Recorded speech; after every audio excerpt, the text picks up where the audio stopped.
જય જોહાર, જય આદિવાસી મિત્રો। તો મિત્રો ઘણા બધા લોકો કહી રહ્યા છે કે વિક્કુભાઈ તમે જે સેવા કરો છો એનું મહત્વ શું। તો આજે હું તમને સમજાવું કે જ્યારે અમે લોકો પણ નાના નાના હતા ને ત્યારે અમારા પપ્પા અમને નાના નાના મૂકીને મરી ગયા હતા, એટલે આજે એ વાતનો પછતાવો છે કે અમારી જેવા પણ આપણા આદિવાસી સમાજમાં ઘણા બધા છોકરાઓ એવા છે જે બનવાની ઉંમરે કામ કરી રહ્યા છે।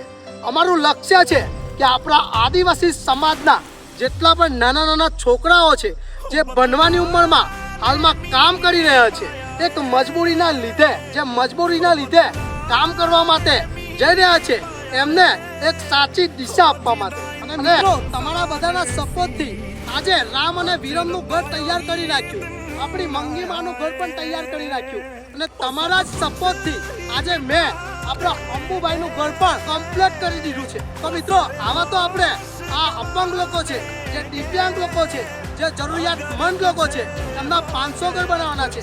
તો બસ મારી મહેનતથી મેં ઘર નંબર 3 પણ હવે થોડાક દિવસમાં કમ્પ્લીટ કરી લીધું છે।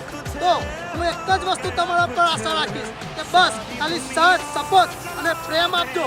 આ 500 ઘરનું સપનું હું થોડાક દિવસમાં કમ્પ્લીટ કરીશ। જય જોહાર, જય આદિવાસી, જય બિરસા મુંડા।